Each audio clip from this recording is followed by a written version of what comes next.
श्री कृष्ण दोस्तों, आपका स्वागत है आपके अपने यूट्यूब चैनल स्टडी जोन में। तो अभी हम यूजीसी नेट जेआरएफ पेपर 1 के यूनिट 1 टीचिंग एप्टीट्यूड को पढ़ रहे हैं। तो पिछली वीडियो में हमने कुछ और फॉर्मल और इनफॉर्मल ये सारे टाइप्स देखे थे शिक्षा के, और अब इस आज की वीडियो में हम पढ़ेंगे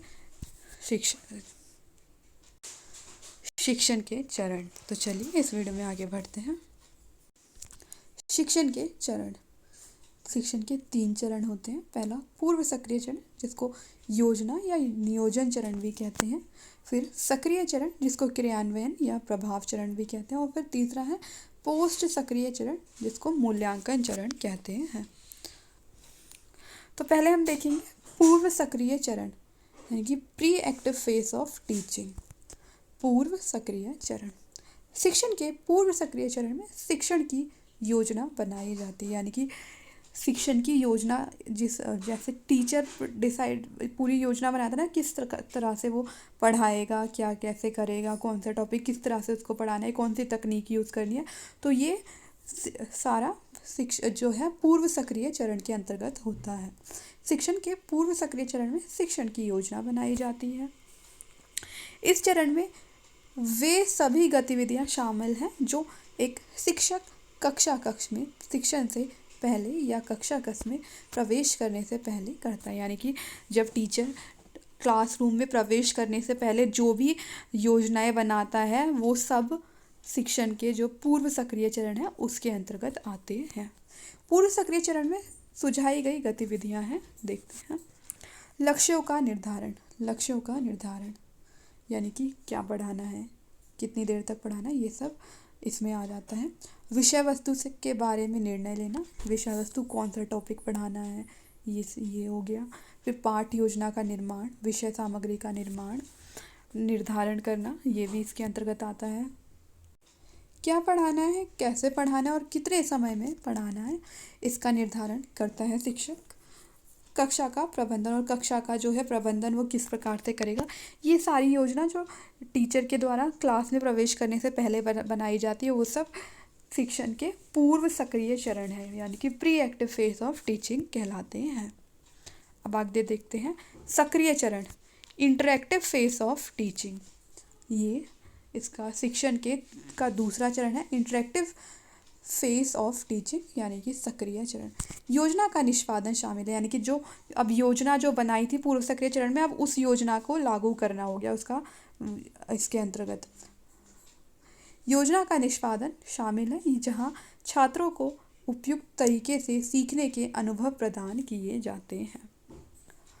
वे सभी गतिविधियां जो एक शिक्षक द्वारा कक्षा में प्रवेश करने के बाद की जाती हैं शिक्षण के अंतःक्रियात्मक चरण के अंतर्गत सम्मिलित की जाती है। यानी कि क्लास में प्रवेश करने के बाद शिक्षक जो भी गतिविधि करता है वो सब शिक्षण के सक्रिय चरण के अंतर्गत आ जाता है। सक्रिय चरण में शामिल करने के लिए निम्नलिखित गतिविधियों का सुझाव दिया गया है। शिक्षार्थियों की शैक्षणिक पृष्ठभूमि को जानना। शैक्षणिक पृष्ठभूमि यानी कि उनका जो पूर्व ज्ञान है, पूर्व ज्ञान का परीक्षण करना, यानी कि जो जैसे लास्ट टॉपिक जो हमने पढ़ाया था कितना समझ में आया, टीचर क्वेश्चन पूछ लेता है ना, उससे रिलेटेड क्वेश्चन पूछना या जो भी है, तो ये वही चीज़ कह रहे हैं कि शिक्षार्थियों की शैक्षणिक पृष्ठभूमि को जानना। शिक्षार्थियों की क्षमता को पहचानना, शिक्षार्थियों की रुचियाँ और दृष्टिकोण को पहचानना, शिक्षार्थी का बोध यानी कि लर्नर अंडरस्टैंडिंग, या जो भी पढ़ाया जा रहा है उसको कितना समझ आ रहा है, ये सब इसके अंतर्गत आता है। शिक्षार्थियों की समस्याओं की पहचान कर उनका निदान करना, जो भी प्रॉब्लम होती है सब्जेक्ट से रिलेटेड स्टूडेंट्स को, उसको समझना और फिर उनका निदान करना, ये शिक्षण के इंटरएक्टिव फेज ऑफ टीचिंग यानी कि सक्रिय चरण के अंतर्गत आता है। अब देखते हैं शिक्षण का उत्तर सक्रिय चरण यानी कि post active phase of teaching. उत्तर सक्रिय चरण। पोस्ट सक्रिय चरण मूल्यांकन की गतिविधियों से संबंधित है।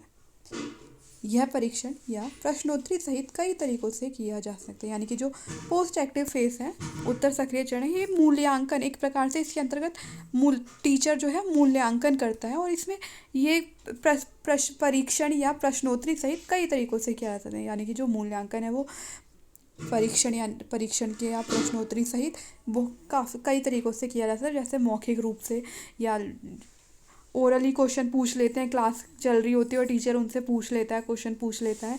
तो इस प्रकार से मौखिक रूप से, या फिर जो क्लास टेस्ट वगैरह ले लेते हैं लिखित रूप में, वो हो गया लिखित रूप में। छात्रों की प्रतिक्रिया को देखकर, टिप्पणियों आदि को देखकर यह किया जाता है ताकि जो उनकी उपलब्धियों का सही सही मूल्यांकन किया जा सके। तो ये जो post active phase of teaching है, उत्तर सक्रिय चरण, ये एक प्रकार से इसके अंतर्गत टीचर स्टूडेंट्स का मूल्यांकन करता है, उनसे कुछ क्वेश्चन पूछ लेता है या टेस्ट ले लेता है मौखिक रूप से, या फिर जो है लिखित रूप से उनका टेस्ट ले लिया। तो इससे जो है टीचर को समझ आ जाता है कि इस बच्चे को क्या समझ आया है, क्या दिक्कत है, कहाँ पे कोई क्या समस्या आ रही है। तो इस प्रकार से वो उस बच्चे का मूल्यांकन करता है। अब आगे देखते हैं। उत्तर सक्रिय चरण के बाद निम्न गतिविधियों का सुझाव दिया जाता है, यानी कि जो उत्तर सक्रिय चरण है, इसके लिए कौन कौन सी गतिविधियां हैं उनको देखते हैं। शिक्षण क्रिया के बाद हुए परिवर्तनों को परिभाषित करना, यानी कि जब टीचर पढ़ा देता है उसके बाद जो टॉपिक पढ़ाया है, तो शिक्षण खत्म हो जाता है तो वो उनसे क्वेश्चन कर लेता है, तो उससे पता चल जाता है कि बच्चे में पहले क्या परिवर्तन आया है इस टॉपिक को पढ़ के, उसके अंतर्गत कितनी समझ विकसित हुई है उस टॉपिक को लेकर।